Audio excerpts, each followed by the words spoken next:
Good morning, all of you. So let's start with our daily analysis of the Hindu newspaper dated 10th of April. So on the first page, there are three important news which we are going to discuss. So first is about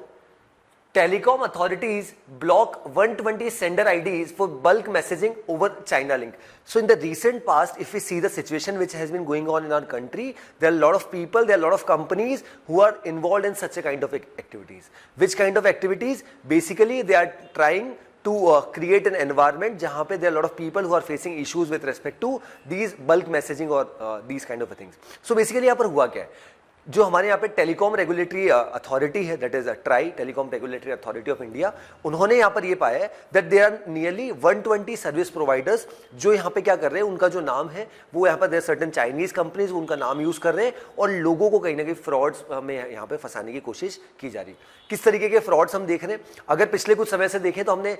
देखा है कि बहुत सी बार हमें कुछ electricity department, यहाँ पे भी waste Bengal के इलेक्ट्रिसिटी डिपार्टमेंट का यहाँ पे बताया गया और बेसिकली हो क्या रहा है कि आपको you receive a message from a particular organization, say electricity board, और आपके यहाँ पे ऐसा मैसेज आता है कि आपके यहाँ से जो बिल है वो पेंडिंग है। अब आप यहाँ पे, और ऐसा भी आपको बताया जाता है कि अगर आपने टाइमली पेमेंट नहीं किया तो आपकी जो कहीं ना कहीं जो बिजली है घर की वो चली जाएगी। अब ऐसे में यहाँ पर पर्सन इज इन पैनिक, फिर हम जो वहाँ कॉन्टेक्ट डिटेल्स देते हैं उनसे हम बात करते हैं, फिर वो पूरा काफ़ी बार हमने देखा है कि एनी डेस्क पे ले लेते हैं फ़ोन को और पूरे फ़ोन को ही यहाँ पे कंट्रोल कर लेते हैं और बहुत सारी चीज़ें कहीं ना कहीं पैसा हथियाने के लिए ये चीज़ें की जाती हैं। अब क्या ये चीज़ें अभी हो रही है? Even after Covid, specially after Covid ये चीज़ें बहुत ज़्यादा बढ़ गई पिछले 3 सालों में, बट इतने समय में हमने देखा कि कोई भी गवर्नमेंट की तरफ से इस पर कोई स्ट्रिक्ट एक्शन यहाँ पे नहीं लिया गया। अब पिछले 2 महीने में अगर हम देखें हमारे देश में, तो अब यहाँ पे जो सरकार है और या जो टेलीकॉम रेगुलेटरी अथॉरिटी हमारी, उन्होंने यहाँ पर इसमें इंटरवीन किया और अब फाइनली क्या किया गया, 120 सेंडर आईडीज को यहाँ पे ब्लॉक कर दिया गया by the union home ministry. और ये एक बहुत अच्छा और वेलकमिंग स्टेप है, specially keeping in mind the situation, क्योंकि there are lot of people who are facing financial frauds because of this, और इसको रोकना यहाँ पे was the primary concern in the recent past if you see. अब इसी के साथ साथ जो मैं अभी आपको बता रहा था, ये बेसिकली सिचुएशन कहाँ की है, एग्जांपल यहाँ पे दिया गया, that is a ministry official said the header of West Bengal state electricity department company limited. अब देखिए, अगर आपको कोई ऐसा मैसेज आता है जिसमें क्लियरली यहाँ पर दिखा है कि दैट इज WBSEDC से आपको मैसेज आया है और आप उसको ऑथेंटिक मान लेते हैं, फिर आप उससे रिलेटेड यहाँ पे कार्रवाई करते हैं और फिर अगर आपका एक्चुअल में बिल पेमेंट है तो आपसे ओवर पेमेंट लिया जाता है, या पूरा जो ट्रांजैक्शन है या पूरा जो कहीं ना कहीं एनवायरनमेंट है इस तरीके का क्रिएट किया जाता है ताकि आपको लगे कि आपका ये एक्चुअल मैसेज यहाँ पे वेस्ट बंगाल अथॉरिटी से आ रहा है जो इलेक्ट्रिसिटी डिपार्टमेंट है, और अल्टीमेटली आप थोड़े से कहीं ना कहीं आपने पेमेंट नहीं किया है, आपके हिसाब से ड्यू हो गया है, जो भी इश्यूज है, अब उसकी वजह से यहाँ पे these companies are involve in frauds. और यहाँ पे सबसे ज्यादा जो कंपनीज देखी जा रही है, these those are Chinese companies जो इसमें इन्वॉल्व है। अब इसी चीज को देखते हुए यहाँ पे जो हमारी मिनिस्ट्री है उन्होंने बहुत से स्टेप यहाँ पे लिया है और इससे ये जो फ्रॉड्स हम पिछले कुछ समय से देख रहे हैं, स्पेशली आफ्टर कोविड, उसमें काफी हद तक एक बहुत अच्छी कमी यहाँ पर लाई जा सकेगी। सो this was about this news. इसको थोड़ा सा रीड करते हैं। बेसिकली होता कैसे, that is a header also known as sender ID is a unique combination of characters or numbers representing the brand or company name of the message center, right? जैसे हमने भी देखा था वेस्ट बंगाल की अथॉरिटी का WBSEDC। Then headers are use by कौन कौन को यूज करता है ये भी हमें पता होना चाहिए, that is banking institution, marketing companies, utility providers, even government offices to send bulk messages. एक साथ बहुत से लोगों को अगर मैसेजेस भेजने तो उसके लिए फैसिलिटीज यहाँ पे ली जाती है बाय दिस कंपनीज, बट इसका यहाँ पे आज करंटली गलत इस्तेमाल हो रहा है, उसको यहाँ पे बताया गया। Then the header of West Bengal वाला ये हमने ऑलरेडी देख लिया। Then the header was misused to dupe customers who received messages pertaining to outstanding electricity bills. That means कि आपका जो बिल है वो बकाया है और आप इसका जल्द से जल्द पेमेंट करिए, अदरवाइज जो आपके घर की या शॉप की जो ऑफिस की जो इलेक्ट्रिसिटी उसको कट कर दिया जाएगा। So this was about this particular news. चलिए अनदर न्यूज, सेकंड न्यूज पढ़ लेते हैं। व्हाट द टाइटल सेज,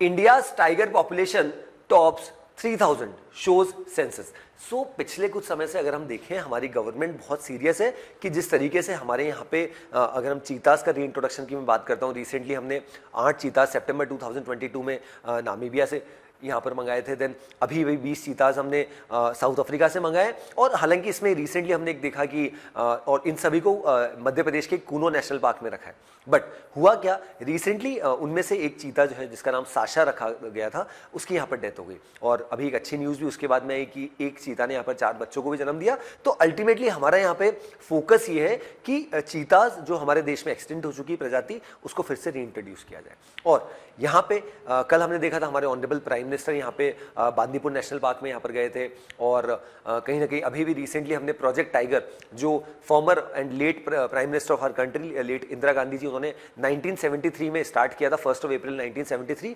उसको भी 50 साल हो गए। तो अब यहाँ पे हमारी गवर्नमेंट का विजन ये है कि ये सब जो स्पीशीज है इनको बचाने के लिए हमें काम करना है। अब यहाँ पे though this has not been explained, but एक बहुत अच्छा स्टेप यहाँ पे अपडेट लिया गया है, दैट इज इंडियन गवर्नमेंट की अगर मैं बात करता हूं तो भारत सरकार पिछले कुछ समय से अपने आप को इंटरनेशनल ऑर्गेनाइजेशन में बहुत आगे रखना चाह रही है, या कुछ इंटरनेशनल ऑर्गेनाइजेशन का मेंबर कंट्री नहीं, बट इवन उसमें कुछ अच्छी पोजीशन पे या इवन उसको हेड भी करना चाहती है। इसका सबसे अच्छा एग्जांपल है इंटरनेशनल सोलर अलायंस, जो इंडिया और फ्रांस ने उसकी शुरुआत करी थी, और इंडिया उसको लीड कर रहा है। और आज भी अगर हम देखें तो इंटरनेशनल सोलर अलायंस का जो हेडक्वार्टर है वो गुरुग्राम हरियाणा में है, और इसके लिए बहुत अच्छा यहाँ पर काम हो रहा है, और उसका जो लीड कर रहा है इंडिया ही कर रहा है, जैसे मैंने आपको बताया। अब यहाँ पे बेसिकली बात आ रही है IBCA, that is international big cats alliance. अब यहाँ पे होता क्या है इंटरनेशनल बिग कैट्स अलायंस, इसकी शुरुआत हमारे ऑनरेबल प्राइम मिनिस्टर ने करी है, उसका अनाउंसमेंट यहाँ पे किया है, और इसके लिए हमारी सरकार ने $100 मिलियन का, लगभग 800 करोड़ का कॉर्पस जो है वो ऑलरेडी यहाँ पर अनाउंस भी कर दिया कि अगले 5 साल में जो इंटरनेशनल बिग कैट अलायंस है उसको बनाया जाए। और उसमें बिग कैट्स में बेसिकली होगा क्या, जो हमारे यहाँ पे 7 स्पीशीज है उसमें से कुछ हमारे देश में ऑलरेडी है, कुछ नहीं है, ऐसे टाइगर हो गया, लायन हो गया, लेपर्ड हो गए, स्नो लेपर्ड हो गए, then jaguar is there, puma is there. तो प्यूमा और जैगवार तो हालांकि हमारे देश में नहीं है, बट बाकी जो 5 हमारे यहाँ पे कैट्स है उनको प्रिजर्व करने के लिए, उनको कंजर्व करने के लिए, जहाँ पे नहीं है वहाँ पे तो एक इंटरनेशनल ऑर्गेनाइजेशन बनाने की शुरुआत यहाँ पे हमारे ऑनरेबल प्राइम मिनिस्टर ने करी है, और जिसका नाम इंटरनेशनल बिग कैट्स अलायंस रखा गया है, जिसमें इन 7 यहाँ पे जो कैट है इनको यहाँ पे रखा जाएगा। अब इसमें कौन कौन से देश आ सकते हैं, इसमें वो देश आ सकते हैं जहाँ पे ये ऑलरेडी है, इसमें कुछ ऐसे देश भी आ सकते हैं जहाँ पे अभी नहीं है। जिस तरीके से भारत में चीताज एक्सटिंक्ट हो गई थी प्रजाति, बट फिर भी हमने फिर से रीइंट्रोड्यूस किया। तो अल्टीमेटली हमारा पर्पस क्या, हमारा पर्पस ये है कि ये जो स्पीशीज है इन सबको प्रिजर्व करना, और उन सब देशों में जहाँ जहाँ पे स्पीशीज है उसको इस particular organisation that is international big cat alliance के साथ जोड़ना। अब इससे होगा क्या, इससे इंटरनेशनल फ्रंट पे और हमारा जो कहीं ना कहीं विजन है, या जिस तरीके से हमने प्रोजेक्ट टाइगर एक सक्सेसफुल रहा हमारे देश में, और अभी जो इवन हम बात करें हमारे देश में जो टाइगर की पॉपुलेशन है, लगभग अगर हम कंपेयर करें पिछले कुछ सालों से तो मोर देन 3000 हो गई। तो अपने आप में बहुत अच्छी चीज़ है कि जो पोचिंग रिलेटेड एक्टिविटीज़ है या हंटिंग रिलेटेड एक्टिविटीज़ है उनको हम काफ़ी हद तक कम कर पाए। और इसका एक बहुत अच्छा एग्जांपल है कि जिस तरीके से पिछले कुछ समय में हमारे देश में देख रहे थे कि राइनो सर्विसेज जो है उसका बहुत ज़्यादा यहाँ पर कहीं ना कहीं हंटिंग हो रही थी, पोचिंग हो रही थी, बट जिस तरीके से पिछले साल सरकार ने बहुत अच्छे स्टेप लिए तो उसके बाद पिछले साल में एक भी राइनोसेरोसिस को यहाँ पे कहीं ना कहीं उसकी पोचिंग या हंटिंग यहाँ पर नहीं हुई। तो this shows the will of the government कि government is quite serious about this, और अल्टीमेटली अब यहाँ पे इंटरनेशनल बिग कैट अलायंस को लाना, उसकी शुरुआत करना, उसको इनिशिएट करना, ये एक इंटरनेशनली बहुत बड़ा मैसेज है। और जिस तरीके से यूनाइटेड नेशंस है, वहाँ पे यूनाइटेड नेशन जनरल असेंबली होती है, सेक्रेटरीट होता है, सभी चीज़ें होती है, यूनाइटेड नेशन डायरेक्टर जनरल होते हैं, सेक्रेटरी जनरल होते हैं जो पूरा उसको मेंटेन करते हैं। In the same way Bharat का भी यही विजन है कि इंटरनेशनल बिग कैट अलायंस में पूरा प्रॉपर सेक्रेटरीट रहे, और एक इसके सेक्रेटरी जनरल रहे, और पूरी एक जनरल असेंबली हो, और लगभग भारत का ऐसा मानना है कि more than 100 countries will be participating in this, और ये एक बहुत अच्छा इनिशिएशन यहाँ पे इंडियन गवर्नमेंट के द्वारा लिया जा रहा है। So this was about this news. हमारे एग्जाम पॉइंट ऑफ व्यू से IBCA that is international big cat alliance important हो जाता है, सो उसको हम डेफिनेटली पढ़ेंगे, और in coming times we might see explained in the newspaper as well, तो तब और अच्छे से क्लैरिटी से हम पढ़ेंगे। Then next news, India to bridge language gap with neighbours. So देखिए अभी करंट सिचुएशन में हमारी गवर्नमेंट हर वो संभव प्रयास कर रही है कि जो हमारा कल्चर है, जो हमारा रिच हेरिटेज है, उसको फिर से लाया जाए। और स्पेशली अगर हम हमारे कल्चर की बात करें, हमारे हेरिटेज की बात करें, हमारी लैंग्वेज की बात करें, तो इसमें हमारा जो कल्चर रहा है वो कुछ पड़ोसी देशों के साथ भी बहुत अच्छे हमारे रिलेशंस रहे, वो तो अब डिमार्केशन हो गया। बाकी अगर हम अखंड भारत की बात करें तो उसमें तो काफ़ी सारे देश भारत में ही आते हैं। तो ऐसे में आज के जो काफ़ी सारे देश हैं उनके साथ जो हमारे कल्चरल टाइज है, या कह सकते हैं लैंग्वेज वाले जो टाइज है, ओवरऑल जिस तरीके से हमारे रिलेशंस है, तो उनको बेटर करने के लिए हमेशा से हमने देखा कि लैंग्वेज एक बहुत बड़ा बैरियर होता है। तो अब यहाँ पे भारत सरकार यहाँ पे क्या कर रही है कि ये जो लैंग्वेज का जो गैप है इसको ब्रिज करने के लिए नेबर्स के साथ यहाँ पे कहीं ना कहीं एक बहुत अच्छा इनिशिएशन यहाँ पे इंडियन गवर्नमेंट या इंडियन भारत सरकार ने यहाँ पे लिया है। इसकी शुरुआत हमने ऑलरेडी कर दी है कि किया क्या जाएगा, that India is planning to create a pool of experts in languages spoken in countries such as Myanmar, Sri Lanka, Uzbekistan, Indonesia. इन चारों देशों को यहाँ पे अभी तक कहीं ना कहीं हमने चिन्हित किया है, और and to facilitate better people to people exchange. अब इसमें होगा क्या, इस प्रोजेक्ट का नाम क्या रखा है, the language friendship bridge. This is very important. आपके क्वेश्चन आ सकता है एग्जाम में कि which one of the following countries is not involve in this the first chunk of the language friendship bridge, और ऑप्शन आ सकते हैं आपके म्यांमार, श्रीलंका, उज्बेकिस्तान, इंडोनेशिया, एक चौथा ऑड वन आउट आ सकता है पाकिस्तान। ठीक है, सो उस तरीके से ही हो सकता है। देन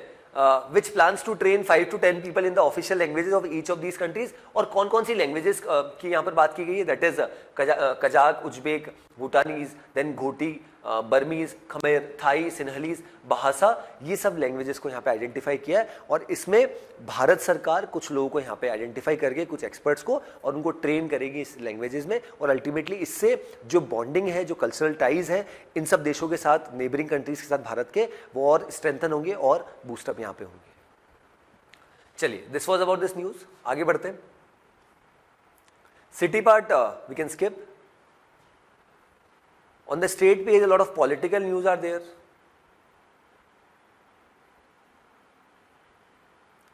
चलिए एडिटोरियल पे आ जाते हैं। So today we'll be discussing one editorial and two opinions. So what the title of the first editorial says, awaiting lift off into the second space age. So यहाँ पे ऑथर ने बात करी है कि करंट सिचुएशन में किस तरीके से स्पेस इंडस्ट्री अपने आप में बहुत बड़ा बूम यहाँ पे है, और यहाँ पे सबसे ज्यादा स्ट्रेस यहाँ पे ऑथर ने दिया है कि role of private sector in private players in the space sector. यहाँ पे ऑथर ने स्टार्ट किया है कि जो कॉस्मोनेट है दैट इज रशिया के, क्योंकि बाकी सब देशों के जो एस्ट्रोनॉट्स होते हैं उनको हम एस्ट्रोनॉट्स बोलते हैं, बट रशिया के जो होते हैं, और रशिया की जो स्पेस एजेंसी है दैट इज रॉसकॉस्मोस, तो उनके रशिया के जो होते हैं उनको हम कॉस्मोनॉट्स बोलते हैं, राइट। तो अब यहाँ पे क्या हुआ, ये बताया गया, थोड़ा इतिहास बताया गया, दैट इज 1961 में क्या हुआ था, cosmonaut Yuri Gagarin that we are already aware became the world's first person in space, और नील आर्मस्ट्रॉन्ग पहली बार कहाँ पे मून में गए थे 1969 में। तो ये पहला स्टेप लिया गया। ऑथर ने इस चीज को साइड किया कि specially after the post second world war 1939 से 45 के बाद, तो अगर हम देखें स्पेस सेक्टर में जो हेजीमनी रही है, जो कंट्रोल रहा है, और मेजोरिटी ऑफ द सैटेलाइट्स जो यहाँ पर लॉन्च की गई लगभग 93%, वो या तो यूएसएसआर के द्वारा या फिर यूएस के द्वारा, इनका ही सबसे बड़ा रोल यहाँ पे रहा है। बट आज की स्थिति यहाँ पर ऐसी है, ऑथर का ऐसा मानना है कि अब हमें यहाँ पे क्या हो गया है कि प्राइवेट प्लेयर्स का जो पार्टिसिपेशन है वो बहुत ज्यादा बढ़ चुका है। स्पेशली यहाँ पर स्पेस एक्स जैसी कंपनीज को यहाँ पे ऑथर ने हाईलाइट किया, और ऑथर का ऐसा मानना है कि एक सेक्टर जो है, कभी ऐसा माना जाता था कि that is specially been reserve for the private sector, specially been reserve for the government, आज उसमें काफी सारे प्राइवेट प्लेयर्स आ रहे हैं और बहुत अच्छा यहाँ पर काम कर रहे हैं। अब ऑथर ने यहाँ पर क्या बोला, इंडिया स्पेस जर्नी बिगिंस। अब इंडिया स्पेस जर्नी की बात यहाँ पे ऑथर ने करी है कि जो इतिहास रहा है हमारा, कि किस तरीके से हमने लगभग जब से हमारा इंडियन स्पेस रिसर्च ऑर्गेनाइजेशन 15 अगस्त 1969 से जब से उसकी शुरुआत हुई, और किस तरीके से हमने एक बहुत बड़ा टेक्टोनिक शिफ्ट किया, लगभग 50 साल से ज़्यादा उसको हो चुके हैं। तो किस तरीके से हमारे जो स्पेस सेक्टर्स में हमने बहुत बूस्टअप किया, बहुत इन टर्म्स ऑफ सैटेलाइट्स की अगर बात की जाए, या जिस तरीके से हमने रिसेंटली PSLV व्हीकल से SSLV पे हम जा रहे हैं, जिसपे समय कम लगेगा और लॉन्चेस बहुत फ्रीक्वेंटली हो पाएंगे। तो उन्हीं सब का नतीजा है कि आज स्पेस सेक्टर में भारत बहुत अच्छा काम कर रहा है। और इसी के साथ साथ ये हमें भी अपडेट पता होना चाहिए कि स्पेस सेक्टर में there lot of countries who are creating their own space station. China already उस पर काम कर रहा है, टियांगोंग स्पेस स्टेशन उनका होने वाला है, 2022 की डेडलाइन दी गई थी, बट अभी तक कंप्लीट नहीं हुआ। रशिया ने ऑलरेडी 2025 यहाँ पे बताया जब वो खुद का स्पेस स्टेशन बना लेंगे, और भारत ने भी 2030 मतलब 2030 तक खुद का स्पेस स्टेशन बनाने की यहाँ पर बात करी है। अब यहाँ पे अगर मैं बात करता हूँ ओवरऑल, अगर ऑथर ने ये भी बोला कि इवन गवर्नमेंट भी बहुत सीरियस है अबाउट दिस स्पेस सेक्टर। पिछले कुछ समय में अगर हम देखें ओवरऑल जो एलोकेशन होता है स्पेस सेक्टर में, उसको भी काफी हद तक यहाँ पे बढ़ाया गया, और इवन यहाँ पे प्राइवेट सेक्टर्स का जो रोल है वो भी बहुत बढ़ गया। इसका बहुत अच्छा एग्जांपल है, लास्ट ईयर हमने देखा था एक इन स्पेस करके ऑर्गेनाइजेशन है INSPACE, जिसको यहाँ पे इनिशिएट किया गया था बाय द इंडियन गवर्नमेंट, और जिसका हेडक्वार्टर यहाँ पे अहमदाबाद इन गुजरात हमारे देश में रखा गया। अब उसमें होगा क्या, काफी सारे जो प्राइवेट प्लेयर्स हैं जो ऑलरेडी काम कर रहे हैं, एल&टी हो गया, रिलायंस हो गया, बहुत सारे प्राइवेट प्लेयर्स वो भी यहाँ पे आ सकते हैं और अपनी टेक्निकल एक्सपर्टीज यहाँ पे देंगे, ताकि एक कहीं ना कहीं मिला जुला यहाँ पर काम हो और प्राइवेट प्लेयर्स भी अपनी रिसर्च या अपनी जो लर्निंग्स है उनको यहाँ पे गवर्नमेंट के साथ शेयर कर सके। अब अगर हम बात करें ओवरऑल सैटेलाइट लॉन्चेस की, तो हमने जिस तरीके से यहाँ पे इनसेट की यहाँ पर बात की है, जीसैट की बात की ऑर्डर ने, और किस तरीके से स्पेस सेक्टर में हमने एक नए मुकाम को हमने कहीं ना कहीं हासिल किया है, वो भी ऑर्डर ने यहाँ पर साइट किया। अब इसी के साथ साथ आज करंट सिचुएशन में अगर हम देखें तो गगन सैटेलाइट की यहाँ पर बात की है, GPS that is global positioning system की बात की गई, देन नाविक दैट इज वेरी इंपॉर्टेंट, हमने पिछली बार भी हमारे एग्जाम में देखा था, नाविक से रिलेटेड क्वेश्चन आ गया था, that is navigation with Indian constellation. तो all these things clearly depicts that the way Indian space sector is growing and creating new heights in the current regime. अब देन स्पेस पोटेंशियल कितनी, potential we are already aware कि किस तरीके से यहाँ पे एक तरीके से गवर्नमेंट ने जब इसरो को यहाँ पे लॉन्च किया था, तब जिस तरीके से यहाँ पे लॉन्चेस होते थे और आज जिस तरीके से फ्रीक्वेंट लॉन्चेस हम कर पा रहे हैं, इसमें यहाँ पे ऑर्डर ने साइड किया, इंटरनेट का अपने आप में बहुत बड़ा रोल यहाँ पे रहा है कि किस तरीके से इंटरनेट ने एक बहुत बड़ा टेक्टोनिक शिफ्ट यहाँ पे स्पेस सेक्टर में यहाँ पे लेके आए, और प्लस जीपीएस वगैरह सबकी भी यहाँ पर बात करें। देन अगर पूरा वर्ल्ड का अगर देखें तो उसको भी ऑर्डर ने साइड किया कि 2020 में ग्लोबल स्पेस इकोनॉमी का लगभग जो शेयर था $450 बिलियन था, जो लगभग 2025 तक $600 बिलियन यहाँ पे हो जाएगा, लगभग 33% से ज़्यादा का यहाँ पर इंक्रीज यहाँ पे एस्टिमेटेड है। देन उसी के बाद ऑर्डर ने यहाँ पर साइड किया किस तरीके से हमने और अधिक मात्रा में किस तरीके से यहाँ पे काम किया, और जो दूसरे मिशन हम यहाँ पे कंटिन्यूस बेसिस पे लॉन्च कर रहे हैं, गगनयान की बात की, चंद्रयान की बात करी, और रिसेंटली हमारे जो इसरो के चीफ है मिस्टर एस सोमनाथ जी, उन्होंने भी काफ़ी अनाउंसमेंट किए कि हम चंद्रयान गगनयान 2 उनके लिए बहुत ज़्यादा सीरियस है और बहुत जल्द यहाँ पे लॉन्चेस किए जाएंगे। देन अभी अभी हमने देखा था किस तरीके से वन वेब जो कहीं ना कहीं यूके बेस्ड कंपनी, उनके साथ अभी हमने जो 72 सैटेलाइट्स लॉन्चेस थी उसमें 36 हमने ऑलरेडी लास्ट ईयर कर दी थी, और 36 जो सैटेलाइट का लॉन्चेस है NSIL और वन वेब का भी रिसेंटली हुआ था, तो ये 3 से 4 दिन पुराना अपडेट है। देन उसी के साथ साथ ऑर्डर का ये मानना है कि अल्टीमेटली यहाँ पर एक एनवायरनमेंट अब इस तरीके का क्रिएट किया गया कि प्राइवेट सेक्टर का रोल और पार्टिसिपेशन यहाँ पे बढ़ाने की आवश्यकता है, और इंडिया में there are more than 50 players जो यहाँ पे प्राइवेट सेक्टर में या इस प्राइवेट स्पेस सेक्टर में बहुत अच्छे से काम कर रहे हैं, और आने वाले समय में ये और बढ़ने वाला है। क्योंकि जनरली पहले हमारे देश में ऐसा होता था कि ये जो सेक्टर है, there certain sectors which were reserved exclusively for the government, but if you see the previous 7 to 8 years 10 years अगर पुराना हमारा इतिहास देखें तो अब काफ़ी सारी प्राइवेट कंपनीज यहाँ पे आ चुकी है जो बढ़ चढ़ के यहाँ पे स्पेस सेक्टर में यहाँ पर अपना कंट्रीब्यूशन कर रही है, और अल्टीमेटली गवर्नमेंट को उससे फायदा ही हो रहा है। और उसका सबसे अच्छा एग्जांपल यहाँ पे कहीं ना कहीं स्पेसएक्स है, US based company, Elon Musk जिसके हेड है, CEO है। तो अब यहाँ पे यूएस बहुत ज़्यादा फ्रीक्वेंट लॉन्चेज यहाँ पे कर पा रहा है, नासा, और उसी के साथ साथ अब बहुत सारे जो लॉन्चेज है उसमें जो रॉकेट्स हैं वो कहीं ना कहीं जो नासा है वो खुद नहीं बना रहा है, इवन जो स्पेसएक्स है उनसे बोरो कर रहा है। तो वो सब कहीं ना कहीं क्लियरली दिखाता है कि दिस शोज कि प्राइवेट प्लेयर्स का यहाँ पे इस सेक्टर में आना, इससे कहीं ना कहीं इस सेक्टर में और एनहांसमेंट हुआ। और ऑर्डर का मानना है कि अभी तक जो था that was first step, first phase जो हमने अभी तक यहाँ पे देखा। अब सेकंड स्टेप में, सेकंड फेज में जाने के लिए प्राइवेट सेक्टर को और गवर्नमेंट को यहाँ पर कोलैबोरेटिवली यहाँ पर काम करने की आवश्यकता है, तभी इस सेक्टर में हम बहुत अच्छे से यहाँ पे काम कर पाएंगे। देन नेक्स्ट आ जाते हैं, फर्स्ट ओपिनियन पढ़ते हैं। What the title says, draconian rules, new amendment rules on intermediary guidelines amount to censorship. So यहाँ पे ऑर्डर ने क्लियरली क्रिटिसाइज किया है अभी रिसेंटली गवर्नमेंट के द्वारा जो स्टेप लिया गया है। गवर्नमेंट ने यहाँ पर क्या स्टेप लिया है कि अब अगर कोई भी पर्सन, जैसे कोई यूजर हो गया, या अगर मैं सेफ हार्बर की बात करता हूँ under the section 69 of IT rules 2021-2023, तो ऑर्डर का यहाँ पर ये मानना है कि अब यहाँ पे सरकार कहीं ना कहीं जो डिजिटल मीडिया है उसको भी कंट्रोल कर रही है। किस तरीके से कर रही है? अब सरकार ने अपने आप को एम्पावर इस तरीके से कर लिया है कि अगर कोई पर्सन या अगर किसी ऑर्गेनाइजेशन के थ्रू, अगर किसी यूजर्स के थ्रू कुछ ऐसी इंफॉर्मेशन यहाँ पे डाली जाती है जो सरकार को लगता है कि वो सही नहीं है, तो उसको हटाया जा सकता है। तो अब यहाँ पे ऑर्डर ने इस चीज को क्रिटिसाइज किया है कि अब अगर सरकार को कोई क्रिटिसाइज कर रहा है तो सरकार क्लियरली क्या कर रही है, उस इंफॉर्मेशन को, उस रिपोर्ट को वहां से एक्सपंज कर रही है, उसको हटा रही है। तो इसी वजह से यहाँ पर बोला है that new amendment rules on intermediate. So इसी वजह से यहाँ पे ऑर्डर ने बोला है कि अगर कोई सरकार के द्वारा रिसेंटली जो स्टेप लिया गया या आईटी रूल्स के द्वारा जो किया गया, जहाँ पे अगर कोई पर्सन को जैसा इन्फॉर्मेशन डाल रहा है या कोई यूजर डाल रहा है या इंटरमीडिएट डाल रहा है तो उसको हटाया जा सकता है। तो अपने आप में गलत है। और ऑर्डर ने यहाँ पर Shreya Singhal versus union of India case को यहाँ पे साइड किया है 2015 का, और उसी के साथ साथ ये बताया कि इससे अगर आप बात करें article 19 of the Indian constitution which talks about the free speech and expression, तो वो कहाँ पे ऑन वन साइड गवर्नमेंट बात करेगी, हम डेमोक्रेसी की बात करते हैं, and on the other hand IT rules में जिस तरीके के रीसेंट अमेंडमेंट्स किए गए, और अब यहाँ पे अगर कोई पर्सन इस तरीके की स्टेप ले रहा है या कोई यूजर या इंटरमीडिएट अगर कुछ कर रहा है तो उसके ऊपर सरकार एक्शन ले रही है और उसका जो free right to freedom of speech and expression है उसको यहाँ पे वायलेट किया जा रहा है, ऐसा ऑर्डर ने यहाँ पर क्रिटिसाइज किया है।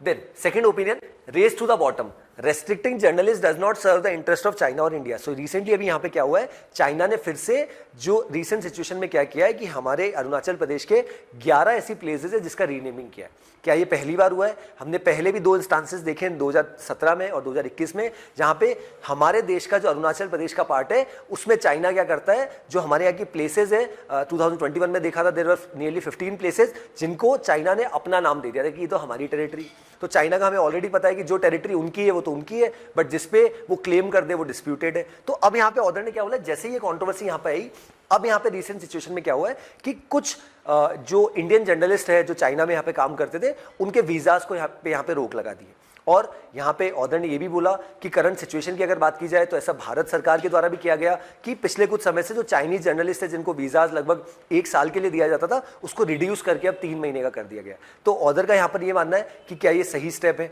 और स्पेशली अगर ऑन वन साइड अगर हम देखें दोनों देशों के जिस तरीके से रिलेशंस पिछले कुछ समय में खराब होते जा रहे हैं, और स्पेशली जो इशूज है after the Galwan valley incident, तो अब यहाँ पे सिचुएशन ऐसी है कि 2 पड़ोसी देश जो अपने आप में सबसे ज़्यादा पॉपुलस कंट्रीज हैं और जिनका वर्ल्ड की जीडीपी में अपने आप में बहुत बड़ा योगदान है, तो उनके द्वारा अगर इस तरीके के इशूज रहेंगे और इवन जर्नलिस्ट एक जगह से दूसरी जगह नहीं आ पाएंगे, और दोनों देशों के द्वारा अभी करंट सिचुएशन ये है कि इन फ्यूचर जर्नलिस्ट एक दूसरे देशों में नहीं रहेंगे। तो this clearly shows the ties which has been going on between India and China, और आने वाले समय में ऑर्डर का ये मानना है कि अगर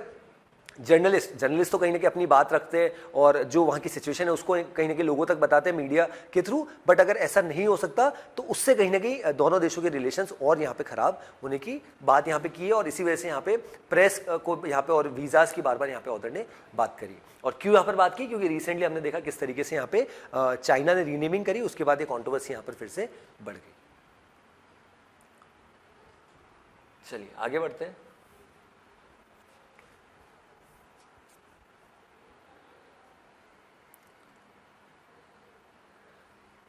Okay, this we can skip. There are a lot of political news, especially with respect to Rajasthan. इसको पढ़ सकते हैं.